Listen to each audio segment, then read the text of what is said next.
Mike, well, more and more Americans are realizing that by the time they stop working, they may not be able to count on Social Security to fund their retirement. Here to tell us more on how your IRA may help, Jim Casey with Integrated Wealth Management. Good morning. Good morning. Welcome. And you know what, this may sound like a dumb question, but a lot of us are not as educated on the IRA and everything. So very simply, what is an IRA? Well, first of all, there are 11 different types of IRAs. And a lot of people just say IRAs and IRAs and IRA. There's not. There's a traditional IRA. Just talk about two of them. The traditional one and then the Roth. Traditional one is, if, again, you have to check with your accountant, check with your company 401k plan. So if you're covered by a 401k plan, certain IRA contributions are not eligible. But in a traditional IRA, it's a pre-tax contribution if you're eligible. So if you make $40,000 a year and you put a $2,000 contribution in, you're only going to pay taxes on $38,000 of your income. But that money has to stay there for retirement. So until you're age 59 and a half, you cannot take that money out for any reason. Otherwise, you get taxed and a penalty. 10% penalty. That's money set aside for retirement, and that's tax deferred. So that money grows in there until you pull it out, and that's when you pay taxes.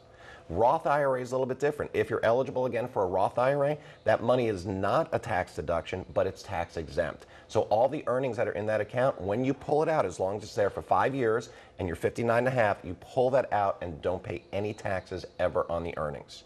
And also, if it's there for 5 years and you're over 59 and a half, there are other ways you can pull that money out, not just for retirement. So two different ways to save for retirement. But again, going back to your 401k, that's really where you've got to start looking at, because a lot of times, even if you're not participating in your 401k, you may not be eligible for an IRA contribution. So first 401k, then check out your IRAs.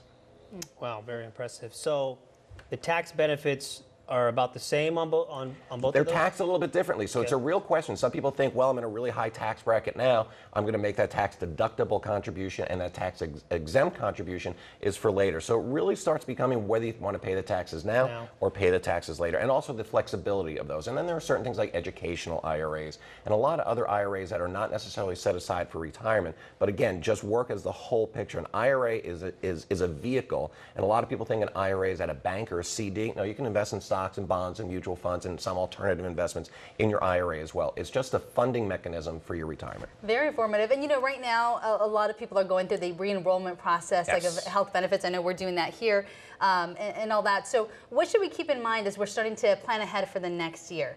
Well, again, you said it the best. I just had a conversation with my sister on the way here with my niece, saying there's really Social Security. A lot of younger people are thinking it's not going to be there for them. So we have to fund our own retirement plans. And a lot of people think the maximum contribution to their 401k plan is just what the company will match if you're lucky enough to have a max. But the technical rules on a 401k is you can defer 100% of your taxable income not to exceed $17,500. So that's your maximum. So a lot of people think 1, 2, 3% of my pay. Really pick a dollar amount, and a lot of employers will allow you just to write a dollar amount on your enrollment form, how you want to get that in the plan, and then each year try to bump that up until you hit the maximum. Wow, thank you so much. You got it. A lot of good information right there. You got it. My pleasure. pleasure. If you want some more information, all you have to do is go to Jim Casey's website. Well, actually go to our website first, KMIR6.com. and then you can find more information, Integrated Wealth Management. Thank you again for joining us so early on this cold morning. Bird. We'll see you back here next Thursday. And